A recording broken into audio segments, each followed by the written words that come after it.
Welcome to LOTC Presents Black Glove Mysteries, where every other Friday we will take you on a journey through Italian cinema, specifically giallo, but we reserve the right to take other avenues such as polizieschi, spaghetti westerns, Euro crime films. Either way, you will hear and now see us talk Italian cinema. This is episode 438, Double 67. I'm your host, GregaMortis, along with Ian Irza. What's up, Ian? To hide such beautiful eyes is unfair to us men. Which one's that from? Perfume of the Lady in Black when her neighbor is talking to her at the zoo when he's like, take off your sunglasses. Oh yeah, because he can't. Yeah, he doesn't like looking at somebody who can't see the eyes. I like it. Yeah. Eyes. Well, welcome to the show. If you're new, we're doing some Black Glove Mysteries, and that's where Ian and I get together every other Friday, and we do these Italian cinema films, specifically giallo, as mentioned, but we do take other avenues, as you'll see on the next episode coming up. But if you're on the YouTube channel, welcome. We hope that you enjoy the show. I hope you will subscribe. Click that subscribe button and stick around. So every other Friday, you'll get that. I do want to apologize. The last episode on the video side of things, we did have a foobar and it stopped recording right after we finished our reviews, and we got the tail end of us cut off, Ian, unfortunately. But hopefully that won't happen tonight, and that's just technical issues, nothing I can do about. But anyways, we're super excited to be back, man, and we welcome you to the show. Tonight we're going to be looking at 1974's The Perfume of the Lady in Black, as well as 1977 Crazy Desires of a Murderer, which we ended up having both discs on this because Ian, we're finishing up our Forgotten Jolly series, which was volume 3 from Vinegar Syndrome. That's the one with Crazy Desires of a Murderer. And then we're doing The Perfume of the Lady in Black, which is a Francesco Bertilli, or Barilli, I'm sorry, Barilli film. I had to order this one. I did not own that one, but Ian had it, and I got jealous. I was like, gotta have it. I gotta have this. So that's what we're covering tonight. Super excited. Some giallo, some a little I'm more. hoping that was worth the buy for you. It absolutely was. The spoiler there up front. I really enjoyed it, and we'll get into that one too. And we also have a couple voicemails from Luke tonight as well. So we'll get to that at the end of the show. So cool things in store for you tonight, but we're super excited. If you head over to landthecreeps.blogspot.com and you click on the right side of the toolbar, you'll see a store. Click that store button. You'll click it one more time on the center page, and it'll take you to our T Public store where we have shirts and all kinds of stuff. We got some Black Glove Mystery swag over there, Ian. We got some shirts of ourselves, Yeah. a few of them, one with you in particular, just by yourself, and then one with us together. And I think we got, what, 3 or 4, love?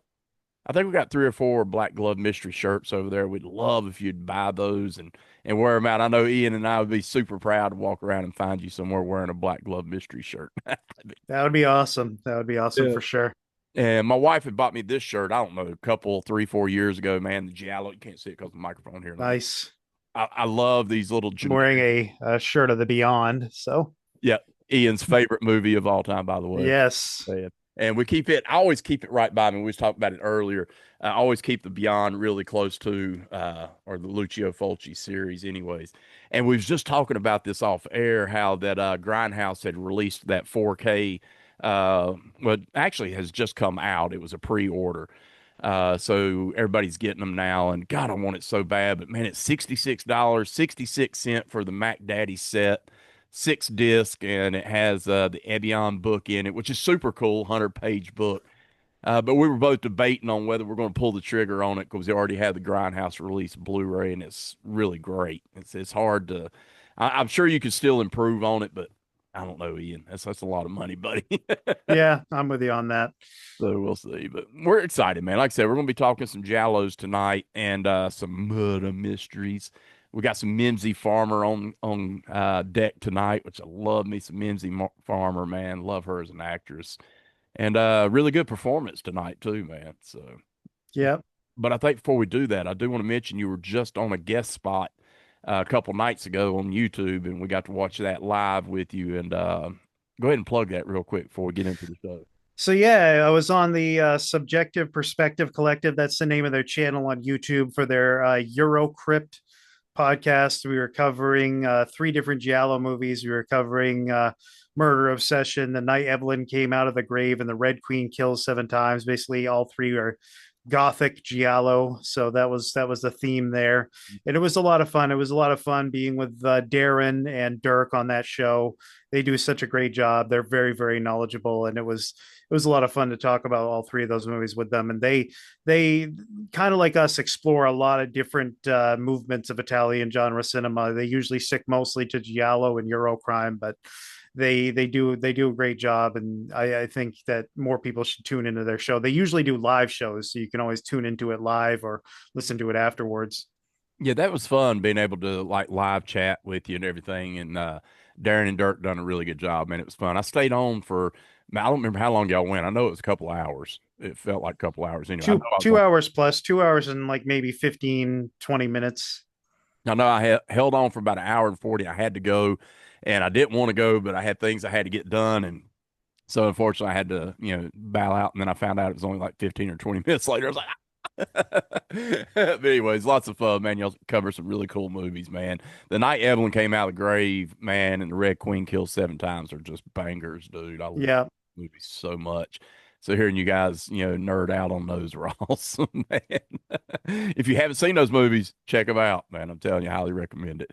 But like I said, tonight we're going to be looking in chronological order. So we're going to start with 1974 first, which is going to be the Perfume of the Lady in Black right here. And I kind of liked how they were doing the YouTube live because I can't do all these little editing tricks on Zoom and on because I have zero ways to edit on laptop because there's like zero space, right?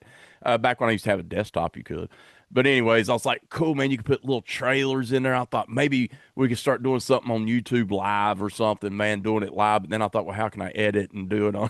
So anyways, brains are turning in here. I got my two brain cells on this side turning a little bit. So we'll see what we can do in the future, Ian. Uh, stay tuned. Mm. Anything happens or not, or we'll just keep doing what we're doing. But anyways, we're going to look at the Perfume of the Lady in Black. So we'll head over to you, Ian, and we'll get the plot synopsis and we'll Okay, grab. so I'm just taking this from the Raro Video Blu-ray. Mhm. So I got director Francisco Barilli's hallucinatory horror thriller stars Mimsy Farmer, who plays Sylvia, a chemist who begins to suffer from strange visions. A mysterious woman in black applying perfume in a mirror appears to her, and strangers follow her everywhere she goes. Barilli's psychological investigation into the workings of the mind becomes apparent when it is revealed that as a child, Sylvia committed a horrible crime. The slow progression from successful scientist to a woman on the verge of insanity shows an in-depth look at the intricacies of the haunted mind. This is a remarkable film, weaving reality, fantasy, and memory into an almost seamless fabric. Mm, agree. Hey, great synopsis back of the box, Ferrero. Yeah, I would say so too. It nailed it, man. Love this movie. I love the atmosphere of this one. This one's got this has got a lot going on. It's got a cult theme going. We also have the Or does it? I mean, that's the thing. or, Right. you're right. You're right. Let's back that up again. It may or may not. We have the cool idea of the lady maybe having some, and there is some giallo aspects of this movie too. So we have some things going on in this one that I loved. But I think the shining moment is Mimsy Farmer, dude. Wow, did she freaking crush her role in this one, man. I loved her, especially Act 3 in this movie, man. I thought she just really disheveled and distraught and a little bit cuckoo. Or we'll do the Jack Black cuckoo. Well, I've said before, I think like she can play the line between fragile and like sort of hostile really, really well. And she Yeah. does that really good in this movie. I mean, you think about her in Four Flies on Grey Velvet specifically. Mm, She comes across as this very fragile woman for most of that movie. And then she has a turn towards the end. And when yeah. she turns, she has this smile on her face and she grits her teeth. And she's just as great as a villain as she is as this fragile woman. And no one really in the genre could do this as well as she can. I mean, Edwidge could have played this role pretty well, Yeah. but like someone like Barbara Boucher, I would have had a harder time believing in this role. And the thing about Mimsy Farmer is and I actually mean this as a compliment. I don't mean this as a detriment. Mhm. She's very kind of homely looking compared to some of the other stars of this Yeah. genre. I'm not saying she doesn't look good, she does, Yeah. but she has like a very almost like 1950s sort of housewife look to her that sort of fits her roles really well. And she's always like modestly dressed. She's not a busty woman by any means either. So she's just a very different star in this genre compared to the ones we've seen. And her ability to go through two sides of acting is really good. I mean, the only other person I can think of in a different way who can do something similar is Anita Strindberg. She's like the only one that kind of reminds me of her with her ability to go from hero to villain real quick and do kind of something in between. She can play those fragile characters, but she can also play a femme fatale really well. Mimsy Farmer does it, but she does it in a much more subtle way where Mhm. you almost don't see it coming at all. It's like when she becomes a femme fatale, it's like, what? When did that happen? Like you see that in this movie, or Yeah. do you? I don't know. Like it's what the great thing about this movie is it about a woman going insane? What's real? What's not? Right. And then there's this possible cult aspect where you don't exactly know what's going on with that, like what's going on at any given time, like is this taking place in a different sort of reality, like that's what I love about this movie. And this was only my third time watching it, but I think each and every time I've watched it, it's gotten better for me in that aspect. And Right. I can't even say that the movie makes sense. I really can't. It doesn't really make sense, but for some reason it works. And I think that you have to give Francesco Barilli credit for that, because we've seen movies that don't necessarily make sense, that don't necessarily impress us. I think of Footprints on the Moon as a Mhm. movie compared to this, that like we had a hard time with that one, even though we sort of moderately liked it. At the end, we thought there was no explanation and no necessarily reason given for what was going on. Yeah. And this does something similar, yet I think both of us, or at least me, like it a little bit more. Yeah, totally. I agree with you. And here's the thing, like with the cult aspect of the things, and we don't really know, is it there, is it not there? Those aspects were kind of prevalent, and then it kind of disappeared, and then it comes back, and then. But with Mimsy, I totally agree with you how that she was able to come off as both characters.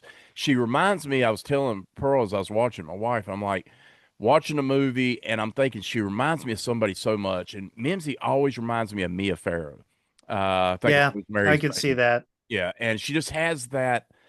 Like you said, I don't want to say it, and I'm not saying it negatively either, Ian. But she does have that homely ability about her look, but attractive as well. You know what I'm saying? So, Yeah. and that was what Mia Farrow has as well. So she kind of has that Mia Farrow thing going on, that vibe, and just as an amazing actress as Mia Farrow. I love Mia Farrow as an actress, and Mimsy is right there with her, dude, for sure. So in this movie, we have a character here, Ian, that I really enjoyed too, Roberto. Yeah, I enjoyed Maurizio, him, but I also didn't like him. I can oh, say that much. as a Yeah. person, you don't like him definitely, but Maurizio Bonaglia, Bonaglia. Anyways, Maurizio, but he plays Roberto, who is, I guess you would call him the love interest. And he's also some kind of traveler and working with maybe potentially this cult thing going on. What did you think of him though? What was it you disliked about him? Well, just like at the beginning, how he's kind of gaslighting her. Like he says something like, I think you're like intentionally trying to keep me out of your life or something like that. And he's all mad at her for going to do her job because he works as like a chemist. Like that's a fairly demanding job. And I'm sure even more so for a woman. And he's all mad at her for going to her job instead of playing tennis with him the next day, and tennis with him and their friend. And the friend, Andy was something else. And I think it's kind of funny that I think in the English dub he may have been dubbed by Edmund Purdom. I couldn't tell for sure, but I think he may have been, which is very weird. It's like Edmund Purdom, the white British guy, dubbing this guy who looks like he's from the Bahamas or something. But but I like how he's talking about like rites and superstitions and black magic and all this stuff. And then he's like, yeah, we don't really do any of that stuff anymore. Yeah. I thought that was odd too, because he gave this long and the music, and he's giving this long speech, and it's Jenkins is his guy's name, real name. But anyways, he's giving this long speech. You're outside in this little area and a bunch of group. And anyways, they're talking, and he goes on this long speech about the cult and all these different things. And then he's like, "No, I'm just kidding. We don't do that." And I'm like, like, why did we just went like a 10-minute dialogue on this thing, and they're like, "No, we don't do that no more." I thought that was hilarious, dude. I really enjoyed that. But there's some weird things it takes on with him though. Like when she finally goes play tennis with him, there's a scene where she grabs a tennis racket and she's like, "Ow," and she pricks her finger, and there's a Oh yeah, that nail in that it, scene. which I'm sitting here telling Pearl the whole time. I'm like, all right, so they're practicing black magic, they're practicing all this different things, maybe even voodoo. So they need the blood off of a nail, I was thinking, or maybe they're trying to get a piece of hair. All these things are running through my brain. Like I see what they're doing, and there's some shadiness with Roberto for sure. This just a lot going on in it, but when it focuses mainly on Mimsy and watching her and seeing her digress or however you want to say it, man. It's just really enjoyable film, man. I just had a lot of fun with this one. Uh, the atmosphere is great. I thought the atmosphere is really solid in this one.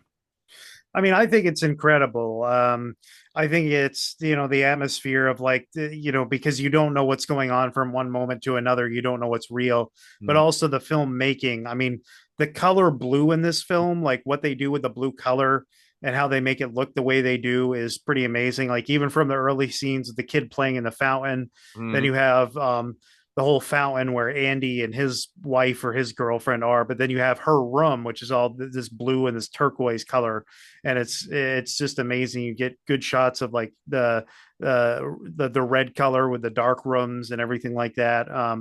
So you get a just a barrage of color and good filmmaking to go with everything else that's going on in terms of atmosphere. It's a pretty perfect combo to me. Yeah, I told my wife watching. I was like, man, I want my room like it. I loved it. Blue carpet, blue walls. Like, dude, it was popping, man. I'm telling you. Yeah, Go in the kitchen, blue bowl, blue trim, like everything was blue. And then Pearl was mentioning about how that the colors yellow and pink were playing with her because she was wearing a lot of yellow. There's a lot of pink, and so they were doing a lot of colors. There's these psychedelic, like the green light going on at times, and yeah, in the background, yeah, you could see yeah, that in a couple of scenes. Yep, yeah, it was yeah, it was beautiful. almost like Mario Bava esque with that, with what they did with that a little bit. Was this one not the where the beginning title score came in the green as well? No, that was in the other Crazy one. That Desire. was in Okay, Crazy Desires of a Murderer. Yeah, I'll the be whole talking about. credit sequence is green. Yeah. I'll talk about that later. Then I couldn't remember if that was this one or that one. I watched both these today, and man, I'm watching it. The musical score in this one, I wanted to get to Nikolai Piavani. What'd you think of that? Well, they do such a good job of playing the theme with like different instruments throughout. Like at one point, they do it with a piano. I think there's like maybe a woodwind instrument they do it with, but it starts off with like those real that really like sort of high and low pitch combination of a violin, almost sounding like it's with an accordion or something as well. And it sounds amazing. It's a really memorable theme, and I think the score is great. You got some really good stingers at certain points as well. So I think the score is amazing. I mean, I think this movie checks all the boxes in terms of like atmosphere, in terms of really good filmmaking and camera angles, and the music Yeah, and and we the got some gore. performances. Yeah, and we got some gore at the end. Oh, especially at the end, yeah. Wow. I will say this: there is one scene with where someone gets killed, let's say with a meat cleaver, and I'm thinking, I don't know if that would kill you right away. Like someone gets stabbed in the middle of the back with a meat cleaver, and I'm like, Yeah. I don't know if that would kill you that quickly. Right. There's one person who gets killed with a meat cleaver. I'm like, okay, that would actually kill you. But the other one where it's like one person just gets stabbed in the back, and I mean, I guess it goes well with the movie where you don't know if it's real or not, Yeah. in its own way. What did you think of Daniela Barnes, aka Lara Wendell, playing the little girl in this? I liked her. She's creepy. Yeah, It come off. What was the movie? The Footprints in the Moon. It yeah, similar where you had Nicoletta Elmy in that movie. Yeah, does, yes, but it does. But I liked her. I was sitting here. It reminded me of an episode of Twilight Zone. There's an episode of Twilight Zone where a woman is visited by this girl and she can't figure out who she is, and she's like always showing up. It reminded me a lot of that as well, and I thought it plays out well in this movie, man. It was needed, and it actually works, man. And she's telling her, the address where she lives and all these things. Well, and it's kind of it's the start of like, is she really seeing this or not? Yep. Especially those scenes with the little girl. I think starts that for her. You see, there are multiple times where it's like, does she really exist? Does she really not? Like when she freaks out about her and then she goes to her neighbor Rossetti and she's like, this little girl's awful, you got to help me get her out of here, which is also kind of funny as well. Yeah. But there's that, and he's like, oh yeah, there's no one here, and the bite on your arm that, or bite on your hand that she supposedly bit you, is gone. And Yeah. then there's a scene later in the movie where, let's just say, something happens inside of a different house, and then a body is gone that was there before. Mm. So there's a lot of that going on in this movie. Like, did she see what she thought she saw? Did she do what she thought she did? And I think, again, movie doesn't really answer it, truth be told, but I don't care. No, So I don't think you even have to know in this one. I agree with yeah, you. I think it's one of those movies you just say, I don't care. It's like I just enjoyed the ride. yeah, You're fine with not knowing in this one for sure. And I like the aspect where she kept seeing the vision of her mother being raped or whatever by, I'm assuming it's raped by this guy, right? yeah. And they show this a few times over, and you're watching it and you're like, hmm. And that ends up playing out, definitely in this movie. Kind of reminded me of Marnie, actually, the Hitchcock movie. Yes. Or Yeah. maybe even Silent Night, Deadly Night. Remember when the Oh guy yeah. yeah. But dude, I really thoroughly enjoyed it. Right, I told Pearl, I was like, man, I really enjoyed this one, and I watched the English dubbed version of this one. I didn't watch the Italian subtitled version of this one. I want to go back and watch the Italian in this one. I believe this one actually gave you that option. Uh, I get them mixed up because I know Crazy Desires. One of them gave me an option, one of them didn't. This one did. No, Crazy Desires of a Murder was just an Italian. Okay. I would know because I usually always watch the English dub and it didn't have one. So Yeah. yeah. I do have a few notes on dubbing corner. I believe Mimsy Farmer is dubbing her own voice, actually. Maurizio Boniglia as Roberto is dubbed by Ted Rusoff. I'd recognize that voice almost anywhere. Yes. Um, I think the antique store woman is dubbed by Carolyn DeFonzica. I don't know if I found a name for her actor or character, but that is the voice. Donna Jordan as Francesca is dubbed by Pat Stark, I believe, and then Orazio Orlando as Nicola, who is the guy from the flashbacks. And I'm really happy that he comes back as a character. I thought it was awesome when you see him again. I'm Mm, not saying his character is awesome, but I'm just saying the fact that he comes back into the plot, I actually thought was a really cool thing. He's played by Orazio Orlando, and he's dubbed by Ed Mannix, who's another voice I'd recognize anywhere. mhm. Nice. What do we have? Well, let's do this first before we get into that because we'll get into our Hall of Fames. The cinematography by Mario Massini. I think we kind of hit on it, but I really enjoyed the aspect of filming in this one. I thought they done a really good job Mm-hmm. of set piecing, which wouldn't have nothing to do with him, but still at the same time, the shot angles I thought were really well. I thought it's paced well. This movie just has a lot going that worked for me, and I enjoyed that. So I wanted to give some shine over there to Mario Massini. What else? Let's go ahead and talk then. Let's go ahead and do this. Let's go ahead and talk about the Hall of Fame because I know Mimsy Farmer is going to be coming up soon for sure. Yeah, well, let's see here. So we got Four Flies on Gray Velvet, Perfume of the Lady in Black, Autopsy, and that might be it for now, but we'll probably end up doing a couple more of her films somewhere down the line. The Black Cat, the Lucio Fulci movie being one of them, Body Count being another. Codename Wild Geese might actually be a film we end up doing if we end up doing more like Macaroni Combat type movies. So Oh yeah. stay tuned for that. So she right now is a superstar. Okay. She's at three films, not quite Hall of Fame level yet, but she's close. Um, and then we've got, I wanted to look at Lara Wendell because we've seen her in a ton of films. Yeah. We haven't actually covered Tenebrae on the show yet. So that's definitely a stay tuned. We got The Italian Connection, Perfume of the Lady in Black, My Dear Killer, Zombie 5 Killing Birds, and You'll Die at Midnight. So we've got Lara Wendell as a Hall of Famer there because of that. That's 5 films. I don't know if I put her in all time great just because I don't know if she's quite the star of every single film that she's in, but she's definitely borderline for sure.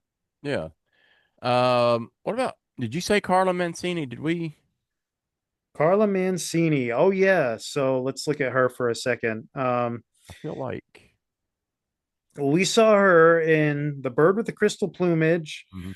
Your Vice is a Locked Room, and Only I Have the Key. What Have You Done to Solange?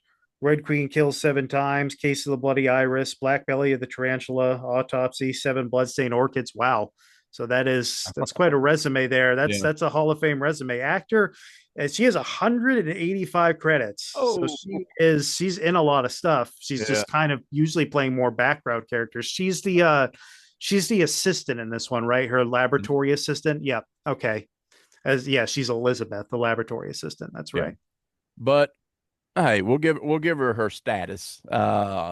We need those back actresses or those that are not maybe necessarily in front of the camera all Yeah. too. I was looking at Mario Massini's cinematography list, and it looks like he's mostly art house, but he did a film called Allegro Non Troppo. That's the only film on his letterbox that has more views than this does, directed by Bruno Bazzetto. It says the film is a parody of Disney's Fantasia. With his cinematography level, I Yeah. wonder if that could be something intriguing to watch if I could ever find it. Oh yeah. Oh yeah, definitely. Let me ask you this now. So we got our kill count on this one. And this was also African Italian sacrificial cult. There you go. But anyways, let's look at the kill count. Did we have it? Yeah, all right. So the kill count in this one, uh, actually, I don't have a kill count in this one. I'm sorry. But we had how many murder? We had one. Well, God, it's hard to do that. Let's see, because some of these may or may not have happened. Right. It's Yeah. questionable on which, like, if any of them really happened, truth be Yeah, told, let's with the way it goes. we can't even Uh, go there. yeah. Yeah. Um, yeah. I mean, I love the ending because it really makes you really think about, like, what was going on, if anything, the whole time. It's just one of those endings, and the way it really goes is like, wow. It's like, oh wow, okay, they're actually going there. I gotta say, props to Mimsy Farmer for her bush that sticks out like a sore thumb. Oh, only Ian. Only Ian. Just gotta say it. It's Yeah, like it's there. You can see it. yeah. Yeah. Uh, What did you think of the you got me on that one. What do you think of the actual set? So as far as the outdoor, we're in a lot of housing and different things going on in yeah, a lot of indoor stuff, but I thought the use of staircase in this was awesome. yeah, yeah. And almost to the point, my wife, there's one shot where they're kind of camera angled up and you got like multiple layered staircase, and my wife's like, "That's kind of cool, but I like it better when you see down." And they ended up doing that. Like they have that shot coming down, and you got like 4 or 5 layers of floors. Man, that's really, man. You put that in a film, dude, and you've got me, bro. I'm telling you, Dario Argento uses it. There's others that use those angles and those different I things. always think of Mario Bava and Kill Baby Kill. There's that one staircase scene where the camera just spins around a bunch of times. Right? That's like my go-to for like my favorite staircase moments in a Yeah. movie. So this one was shot in Mincio Square, Rome, Lazio, Italy. A few spots right around there in Italiano. So banger movie, man. I actually really, really thoroughly enjoyed this one. What else you got on the perfume before we start passing around here? Not too much that I can think of. I think we've gone over pretty much everything we can. I mean, like I said, it checks all the boxes for what you'd want in terms of it being technically sound. I think it being pretty well written. I think the twists and turns are great. Yep. The atmosphere is great. The music's awesome. The performances are really good, especially by Mimsy Farmer. So it's pretty much got everything you'd want. Yeah, Francesco Barilli. Have you seen Hotel Fear, I 1970? have not. No.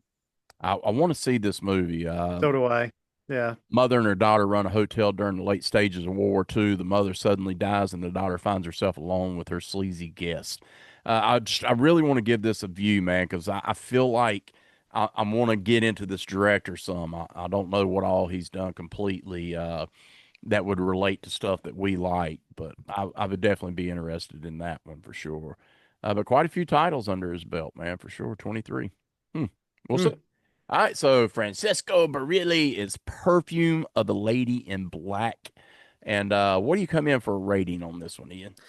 This is definitely one of my absolute favorites. So I'm giving it a 10. In terms of it might be the best, it might be the best psychological giallo. I mean, it's if there's some others that I consider a psychological giallo, All the Colors of the Dark would definitely be something in that wheelhouse as well. And that I do like a little bit more than this, mainly because it might be a little bit more entertaining. But this one, just in terms of atmosphere and filmmaking, I think I don't really think that there's much that can top this. Yeah. I'm at a 9 on this one, and this is my first time viewing. So I know, Ian, you said this is like your third or fourth time. So Yeah.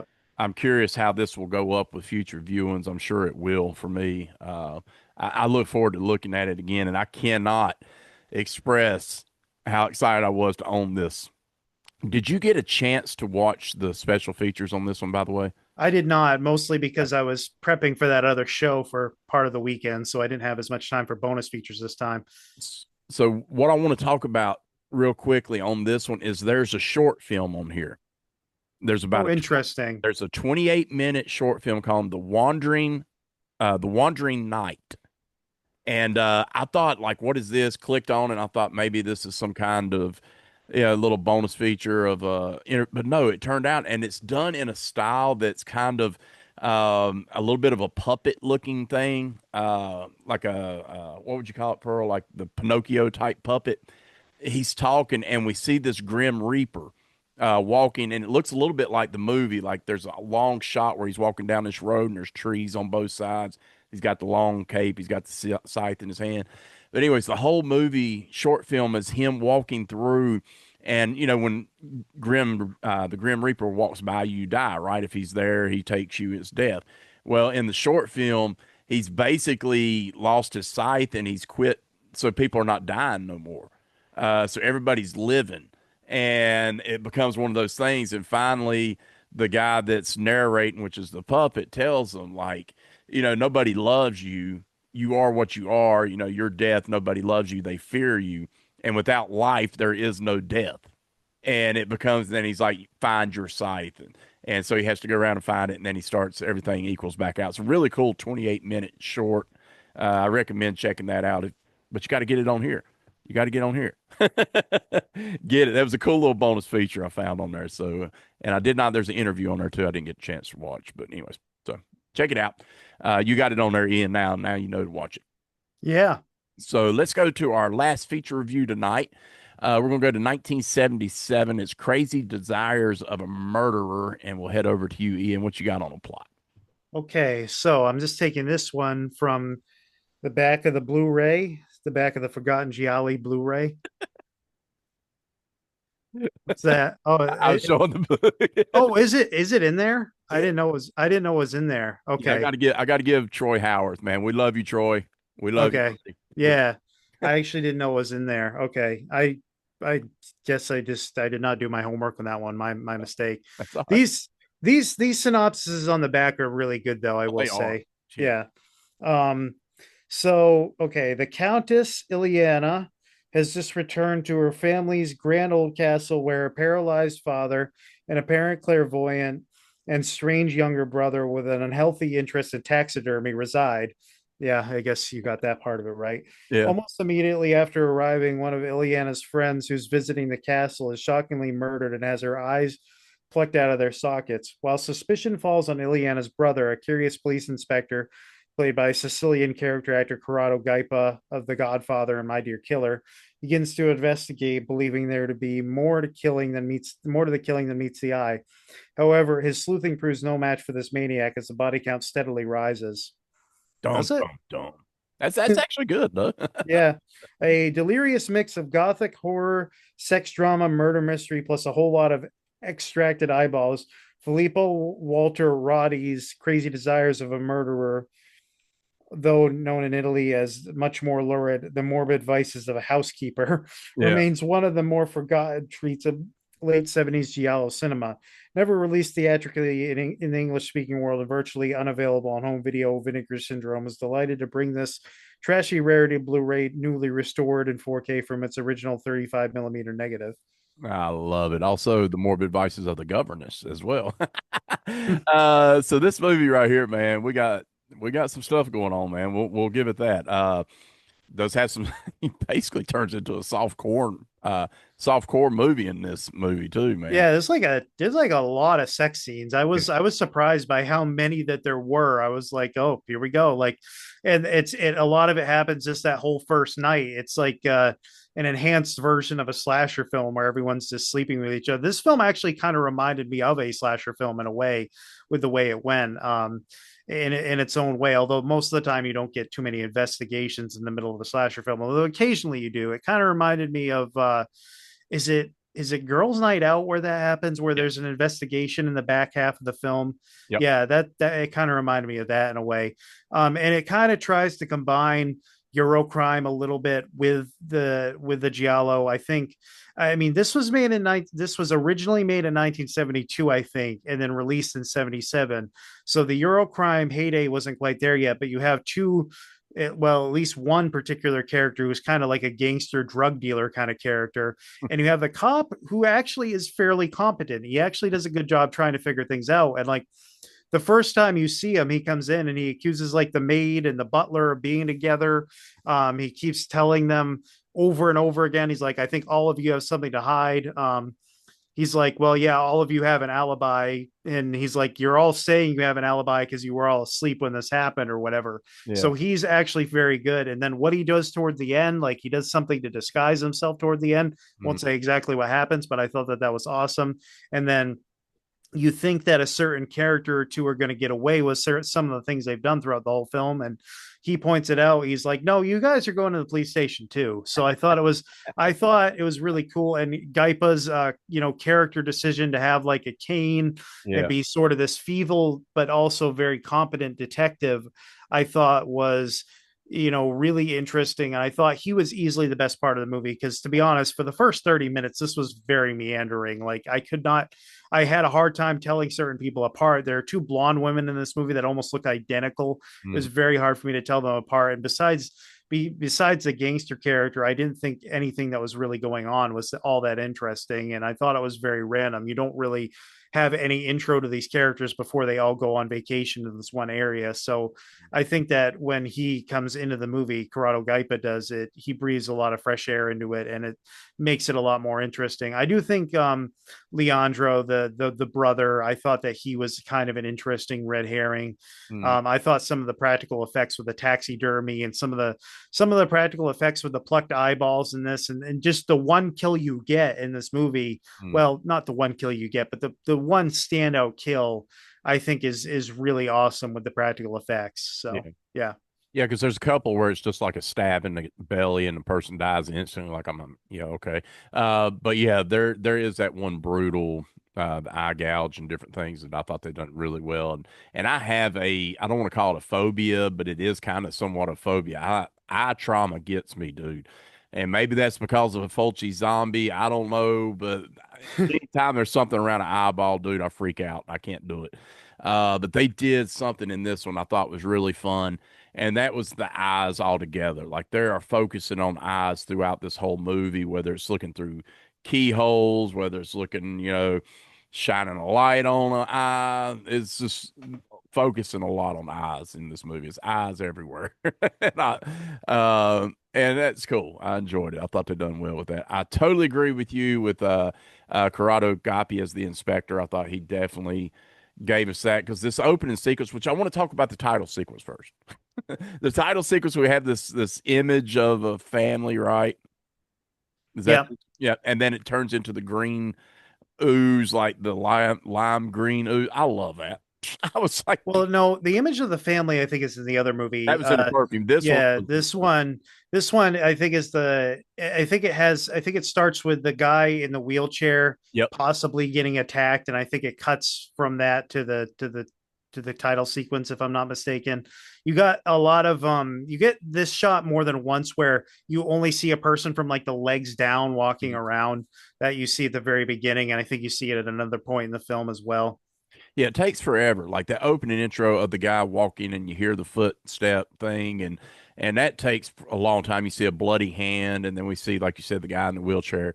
And then that title sequence. The title sequence, man, I love the lime green, just ooze. It's goofy. It's like cheesy as hell. And I was Almost all seems about like something out of a spaghetti western more than a giallo, truth be told. it. Yeah.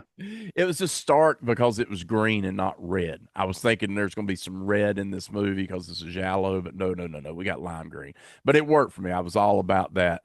And then it kind of, like you said, we go into the guy that I told Pert looked like Eric Estrada from Chips.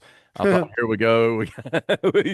We got this dude, and it typical Giallo. There's something going on with heroin. We got to have some kind of drug thing going on, which really I don't know. It's just odd. But anyways, they throw that in here, and There's a whole subplot about this guy and like him trying to get drugs to these two other guys, and they end up getting into a fight at one point. There's an explosion, and it's like it's such a subplot because it figures into nothing else that's going on in the movie. At least to me, I didn't think it had anything to do with that anything else that was going on. well, here's the deal. The guy is on the phone. We're our main guy here that's in the movie, and he owes these people the drugs or the money, right? So he's on the phone. He goes out to the car, and he gets carjacked. The guy says, "Nope." They put Right. him in a car. They drive forever. It feels like driving forever. They go to this warehouse. They open the door. They get him out of the car, and what does he tell them? I ain't got the money. Give me 48 hours. They're like, all right. Next scene, he's back in his car driving. I'm like, you could have did that on the street. Like, why did we have to take a 10-minute drive, Yep.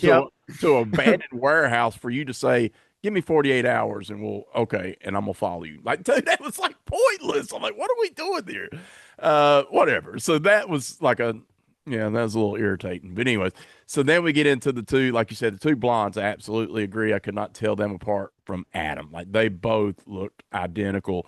One of them being the daughter or the heiress or whatever, and then the other one being whatever. Um, we end up seeing them in sexual positions multiple times in this movie. Yep. We do have that.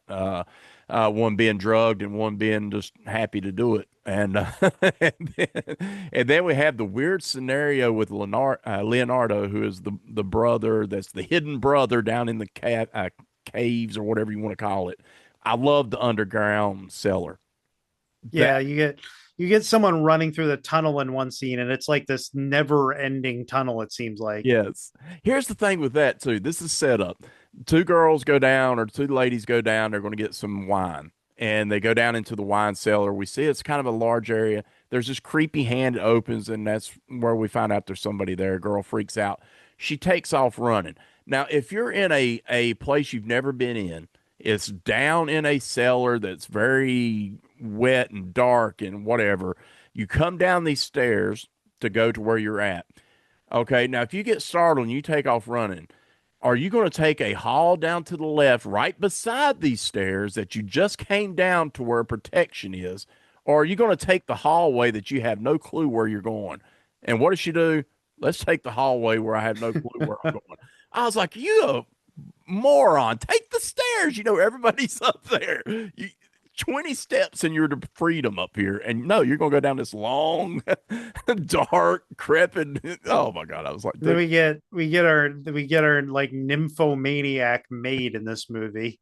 what in the hell was up with that scene with Leonardo? Like, she literally, like, I don't know what's going on. She sits them down. She gives them something in a drink, some kind of liquid, and they both drink it. And the next thing you know, she spreads her legs, top comes open, and they commence to doing whatever they're doing. I was like, what I just watch? There's a scene later in the movie that I find really funny because I've never seen someone take off all their clothes except a collar. Yeah. That was pretty funny. Which I But told my yeah. wife a little secret. I was like, hey, love, if you want to wear that, it's cool. Right, love. I was like, hey, I'll just say a little, way it covers up. But Yeah, and then apparently she has something going on Really? with the butler, I think, as well. Yeah.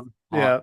Yeah, Hans. yeah, yeah, Which I'm assuming he's German with the name Hans. yeah. He kind of comes off as like I think that that's basically the German name for John, if I'm not mistaken. But yeah, and we find out, him and the butler, I mean, him and the maid, or his job is to look over Leonardo, I guess, because they don't want Leonardo getting out. He has to have a caretaker because of whatever reason, but he does really good taxidermy.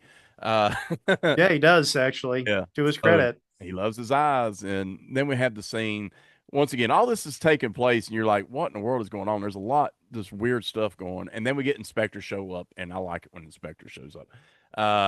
He's super cool in this movie, man. He's suave. He's on the case, and I really enjoyed it. But I thought overall the overall feel of this movie's kind of all over the place. But at the end of the story, I was okay with it. I enjoyed it more than I thought I would. I'm like, I would definitely watch this one again. What'd you think of Berta though? Berta the maid, which was Carol Edel. What'd you think of her character? I mean, I thought that they were going one way with her, and then it ends up being another way. I actually thought that it was good misdirection with her because I didn't necessarily see where it ended up going with her at all. So I thought that that was actually pretty interesting. If there was, I think they do a good job of implicating different people in this and making you think that someone knows who the killer is. Like they talk about Leandro possibly knowing at one point, and then one character, like the doctor character, who kind of looks like Robin Williams in Good Will Hunting. Um, he's like, you know, you need to keep it hidden, and you need Yeah, to acquiesce to whatever Hans wants you to do. Like you need to put up with his treatment of you for a little while longer. Like yeah, it's weird how the movie almost makes you 100% think Leandro's doing this, yeah. so much so where it's like, well, Leandro is not the person. Like, he can't be the killer if the movie's targeting him this much and making. So instead, they're like, okay, well, he knows who it is, but he can't express it basically because he seems to be mute or silent for whatever reason. So Yeah, I'm assuming he's mute because he never speaks. yeah. Well, don't aren't the flashbacks in the movie shown to be his, and maybe that's supposed to be some explanation for why he is how he is. I mean, I don't really think that it's a very good one, truth be told, but No, but they did mention, I believe Alana, who's played by Isabella Markall, she does mention about a family trauma. yeah. And I think it's because of that family trauma that he quit speaking, or because he's Okay. learned that. So there is mention of that in the movie. So I Yep. guess it's one of those that are induced by trauma, that he's what he is. But you're right. They focus on that kid so much. The gloves with the blood on them because he's taxidermying, and just all this stuff, man. It's like it's too obvious. It's way too obvious. And so that kind of little, but Ilana Isabella Marcal, I actually liked her, but she's one of the blondes that looks like the other blonde, so it kind of Yeah. pushes itself out for me. So I was kind of like, yeah, I can't really focus. One has better look than the other. I don't know, Yeah. but the the softcore scenes, did we need them in the movie? Not really, but I think they're just trying to play off of that side of the Mhm. sleazier side of giallos, I guess. I don't know why they were doing it, but whatever. Uh, we did have some murders in this one, so we did have a death count. We've got seven total. We had five women and two men die in this movie. Do have that going on. The ending of the movie, as you mentioned, I thought was great. I loved how at the end, I got you anyways. And Yeah. just that nonchalant, like, all right, here we go. You got me. Bow, bow. What else do we have in this one, Ian? I want to talk about. What do we got on dubbing corner on this one? Nothing because it's Italian. It's all True. Italian. Yeah, I didn't. I don't have anything on this one for that. I mean, I could do the only Hall of Famer in this that I think we could talk about is probably Corrado Gaipa. And I got to figure out where he's at real quick because I didn't recognize anybody else in this from anything else I've seen. Although Gaetano Russo is in at least one other movie that I have seen, but not on the show. The guy who played Bobby. Yeah. Um, let's see here. Corrado Gaipa. We have What Have They Done to Your Daughters? The Fifth Chord, The Boss, Death Walks at Midnight, Big Guns. My Dear Killer. So we have a Hall of Famer on our hands because he's mostly a background guy. Yeah. But yeah, really good background guy though, really recognizable in everything he does. So Yeah, I agree with you on that. Let's see what else we got on this one. I don't have a lot more on this one, honestly. Filippio Walter Roddy as the director, who was also had a pseudonym. What was it? Paul something. I done forgot what the heck is. He had a pseudonym for his name on the credits. What has he done? I was looking up him, and I'm looking at some of his movies. I've never seen anything by him. Uh, there was some movie that had shark in the title that looked interesting. Operation White Shark. Yeah, I don't know what kind of movie that is, but that at least sounds interesting. Night of the Dam, that does sound kind of interesting as well.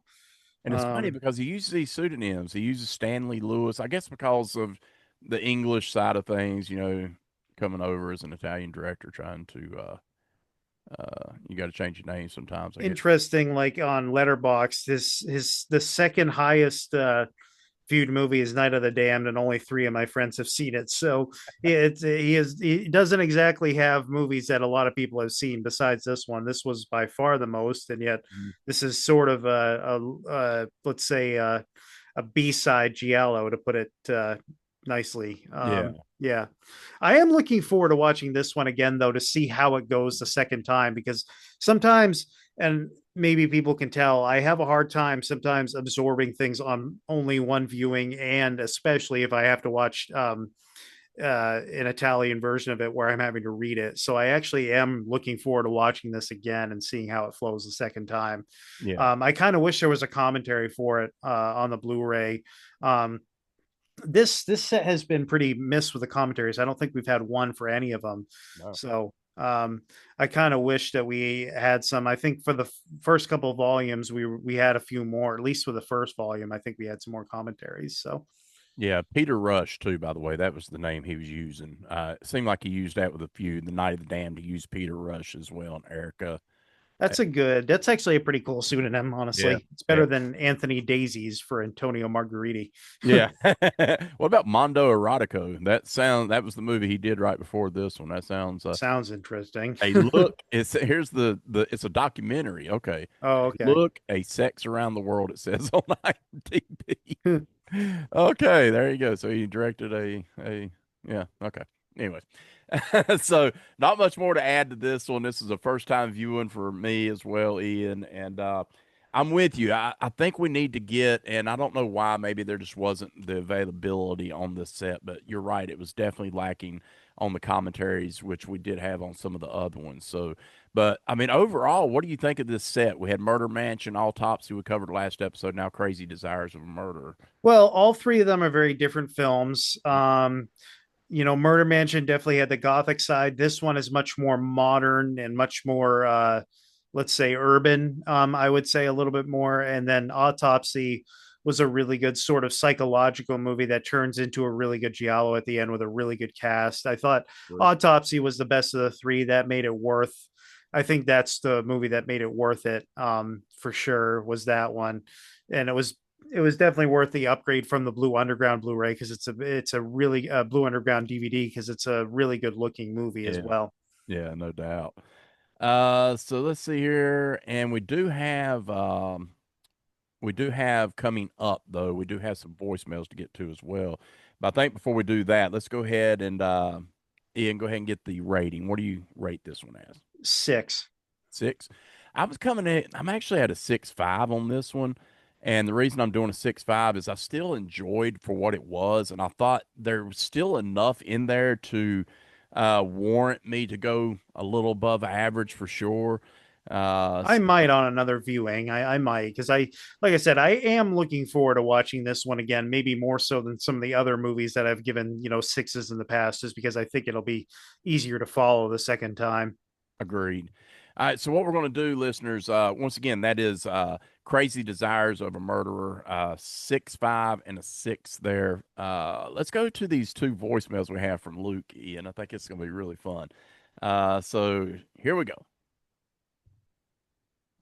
Hey guys, Luke Urza calling in with a review of Crazy Desires of a Murderer.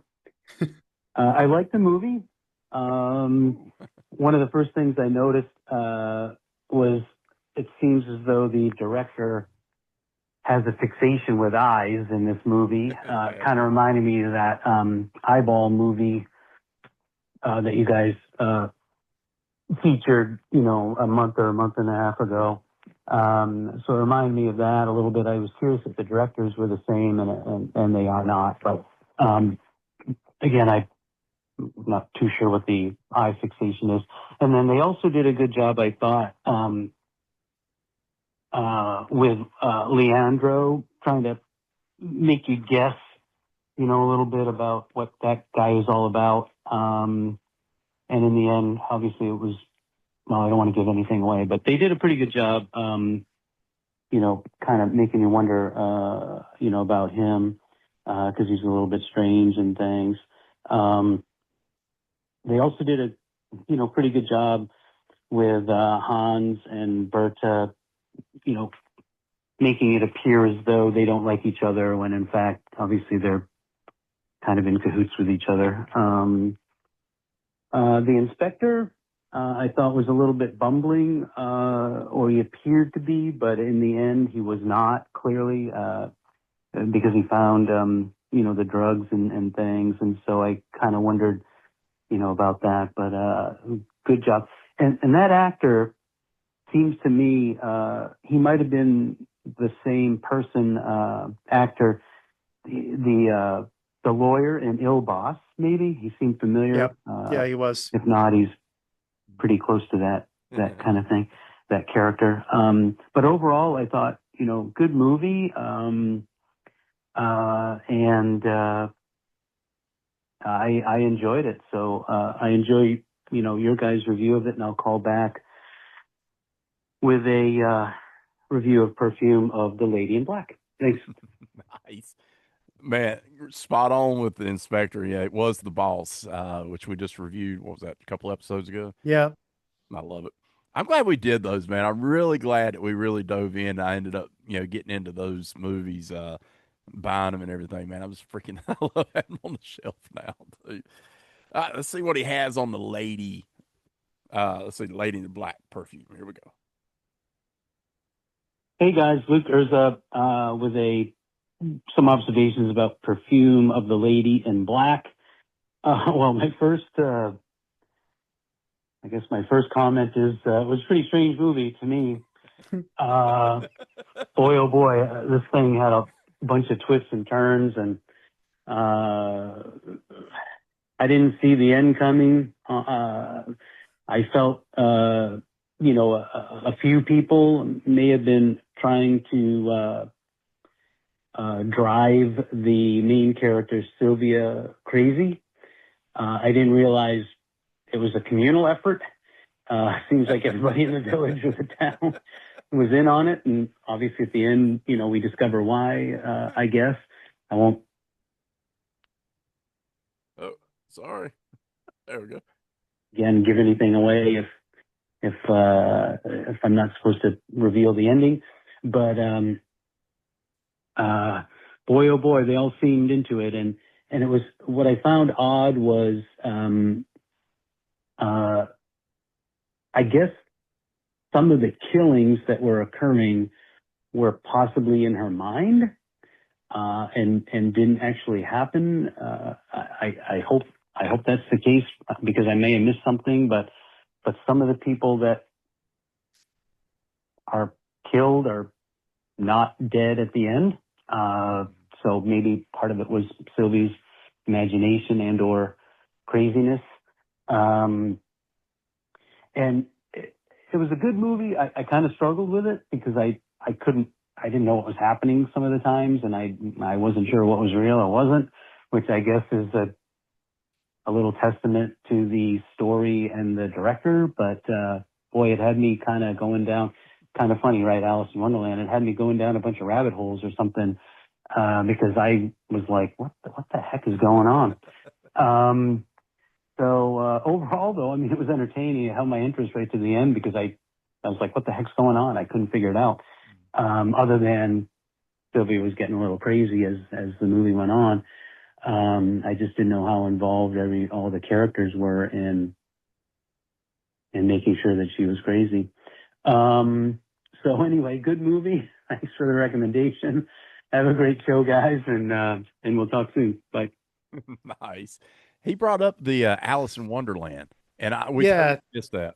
yeah, there is like there are characters reading from it. There's there's the whole Mad Hatter stuff going on. I mean, it definitely has similarities to it. Yep. Yeah. That's cool. Love hearing from Luke, man. Great job. And I was a little concerned on the crazy desires if he would like that one or not, So it's kind of cool that Yeah. his thoughts on that one, man. So Luke, keep calling in, brother. We love hearing from you, man, for sure. And I can't wait to meet your pops one day, man. That's gonna be cool. That would be awesome. Yeah. We got to work out the details where we can come up to Maine and check you out, and then maybe your dad be around there too, man. It'd be awesome.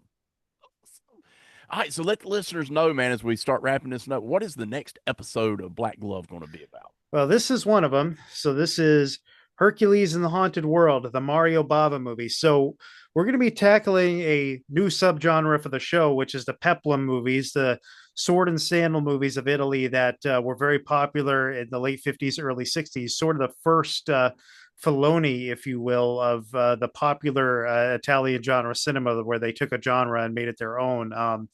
Mostly known for the Hercules movies, but also the sword and sandal movies. So this is one Hercules movie, and then we're doing Eric the Conqueror, which is more of a sort of normal sword and sandal movie, and that one's also directed by Mario Bava. So this is a Mario Bava double feature, but also a Peplum double feature. Now, will these put you in the mind of a Harryhausen type? Maybe a little bit. I don't know for sure. Sinbad or something like that, or not? Yeah, I don't know if there's too much of that. Maybe a little bit more in the Hercules movies than in Eric the Conqueror. But yeah, Eric the Conqueror you can find on Tubi. If you own the Arrow Video Blu-ray, all more power to you. Although I can imagine probably no one listening to this owns the Arrow Video Blu-ray. But then Hercules on the Haunted World you can find on YouTube. There's several different prints of it you can find on YouTube. So, and we can look forward to Christopher Lee being the villain in that movie as well. Anytime you say Christopher Lee, perk up. Yeah. I love it.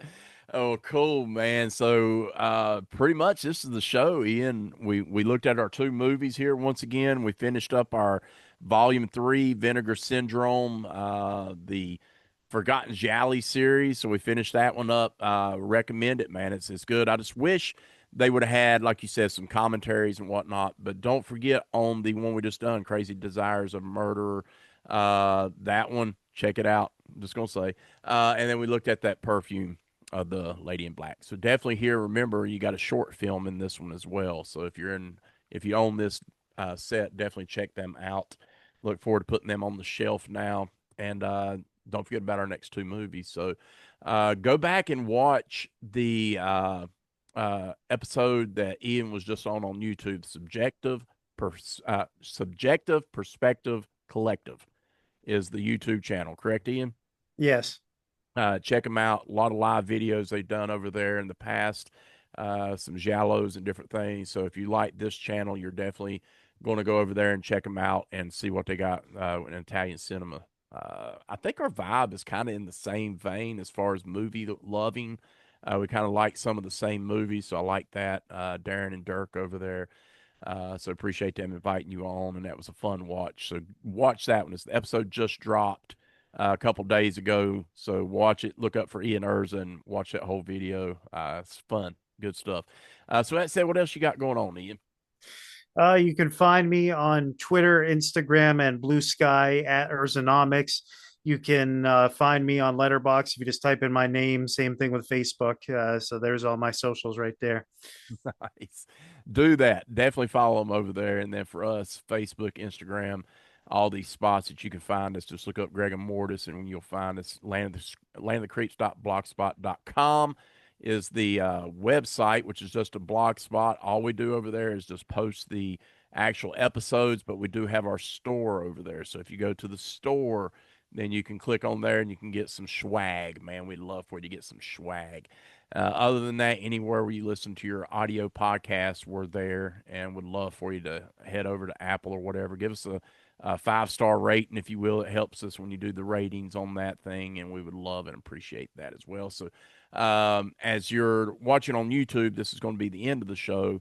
If you're listening to it on the audio podcast, stay tuned because Mortis Vision with the Mortises is coming up, and we had a really cool interview coming up, Ian. So let me pull all my mess around. So we got a really cool interview coming up with Brian Luciano. We got to do it, Brian Luciano Basulia. And we're talking about his book, Seven Rivers, The Darkness. So we'll be talking about that on Mortis Vision with the Mortises. So you'll definitely want to check that out. So listen to that on the audio side of things. So with further ado, Ian, we're going to get off here. What do we like to say? Get your jolly on. That's for you, Kyle Bishop. I love you. We'll see you on the flip side, listeners. Peace out.